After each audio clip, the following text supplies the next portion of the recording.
You've probably heard it said that the Bible has 365 fear nots, one for every day of the year. It's a comforting thought, isn't it? A neat, tidy spiritual package, a daily dose of divine encouragement.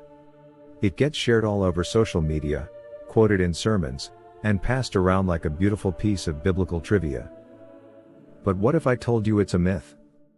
And what if the real number of fear nots in the Bible, and the powerful truth behind them, is something far more life-changing than a simple daily reminder?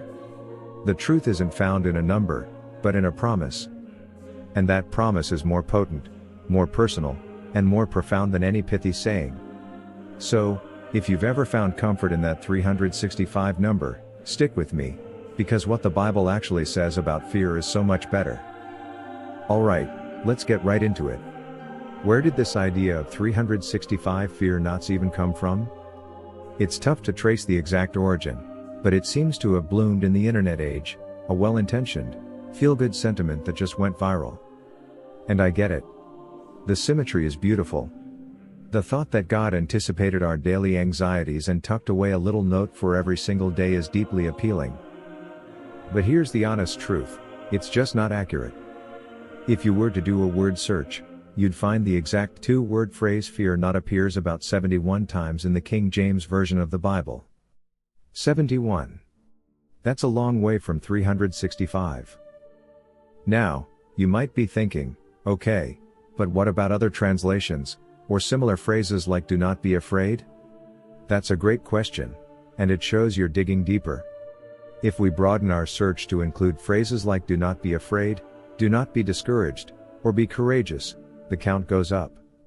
Depending on the translation and how generous you are with the phrasing, you'll land somewhere between 100 and maybe 200. It's still nowhere near 365.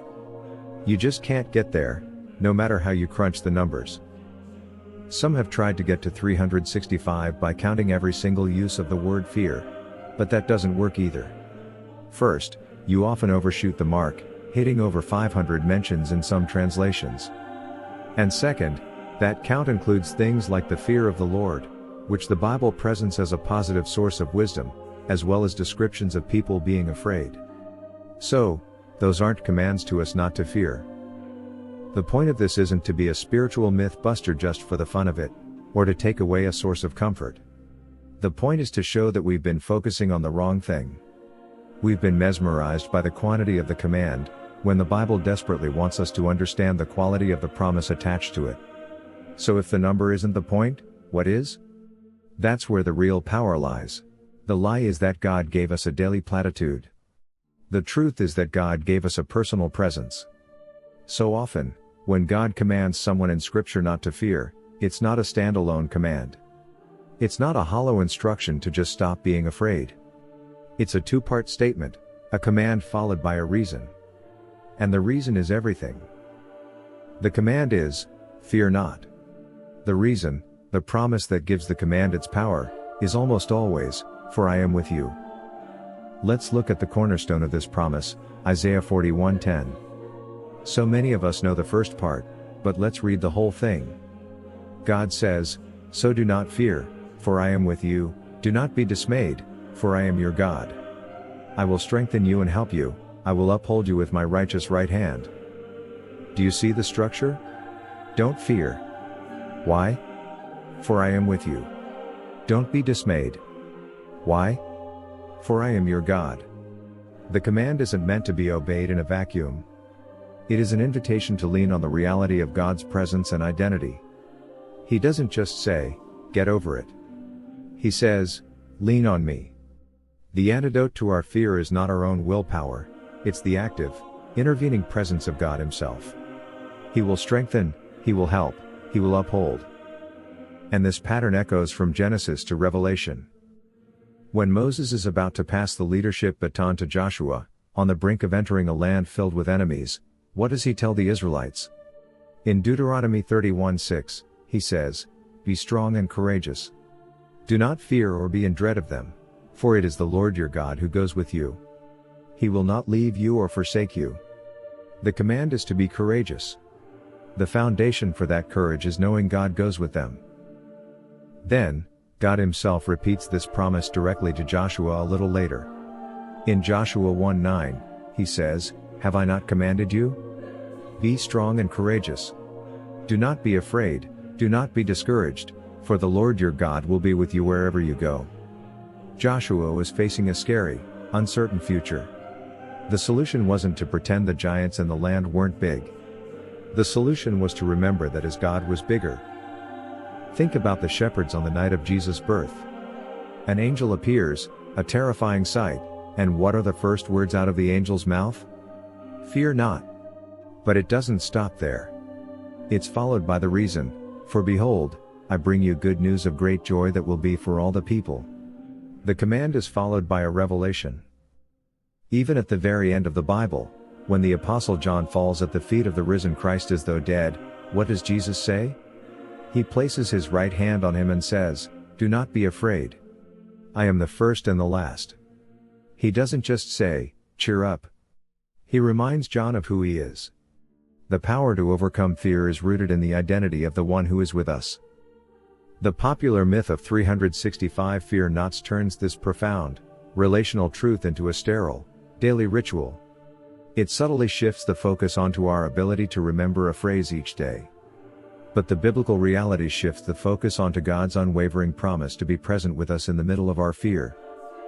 So why does this distinction matter so much? Why is the truth of God's presence a far greater comfort than a daily fear not from a mythical list? Because a daily platitude can fail you in a moment of genuine crisis. When you're looking at a terrifying diagnosis, when you've just lost your job, when your family is falling apart, a simple mantra of fear not can feel hollow. It can even lead to guilt when you find that, despite your best efforts, you are still afraid. It suggests that fear is something you can just will away if you try hard enough. But the biblical truth isn't about ignoring fear. It acknowledges that fear is real. Instead of telling you not to feel it, it tells you where to look when you do. It gives you a rock to stand on when the floodwaters are rising. The command is not "don't be afraid," but rather, "when you are afraid, remember that I am with you." That is a lifeline. There's a powerful story about a Romanian pastor named Richard Wurmbrand, who was imprisoned for his faith. On February 29, 1948, a leap day, he was abducted off the street by the secret police. Facing torture and the real possibility of death, he remembered hearing the myth that the Bible has a fear not for every day of the year, including one for a leap year. For him, that coincidence was a providential reminder from God that even on this extra, unexpected day of terror, a promise stood. He didn't just cling to a number, he grabbed onto the life-saving truth it pointed to, found in Psalm 56:3, "When I am afraid, I'll trust in you." It wasn't about erasing fear, but about choosing where to place his trust in the midst of that fear. That is the biblical model. This also helps us understand the difference between the unhealthy fear of our circumstances and the healthy fear of the Lord. Proverbs 9:10 says, "The fear of the Lord is the beginning of wisdom." This isn't terror. It's a reverent awe and deep respect for God's power and holiness. And here's the beautiful irony: when you rightly fear God, you stop fearing anyone or anything else. When you are in awe of the Creator, the problems of the world are put into their proper perspective. The fear of God displaces the fear of man. The truth is better than the lie because it's not about your performance. It's about His presence. It's not about your ability to suppress an emotion. It's about His ability to uphold you through it. So how do we move from just knowing this to living in it? How do we make the truth of "I am with you" the anchor for our souls? Here are 3 practical ways. First, when you read the Bible, become a promise hunter. Don't just look for the command "fear not." Look for the reason that follows. When you find it, underline it. Meditate on it. The promise is the fuel. Whether it's "for I am with you," "for I am your God," or "for I will help you," let that second half of the verse sink deep into your spirit. Second, be intentional about what you memorize. Instead of just memorizing "fear not," memorize the whole package deal. Commit verses like Isaiah 41:10 or Joshua 1:9 to memory. Then, when a wave of anxiety hits, you can respond not with a fragment, but with the full force of God's complete promise. You can speak the truth of His presence directly into your situation. And third, reframe your fearful thoughts. It's okay to acknowledge the feeling of fear. You don't have to pretend it isn't there. But don't let it have the last word. Practice shifting your inner monologue from "I'm so afraid" to "I feel afraid, but God has promised to be with me." Acknowledge the feeling, then declare the greater truth. This is how we take our thoughts captive.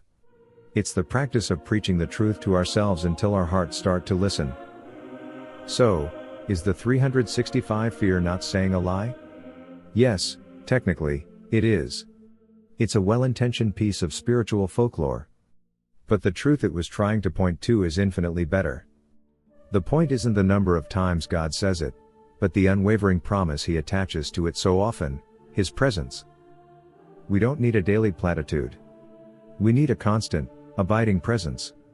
And that is exactly what God has promised us. A God who doesn't just shout "Don't be afraid" from a distance, but who comes close and whispers, "Do not fear, for I am right here with you."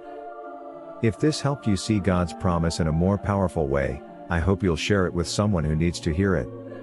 Thanks for watching, and we'll see you in the next one.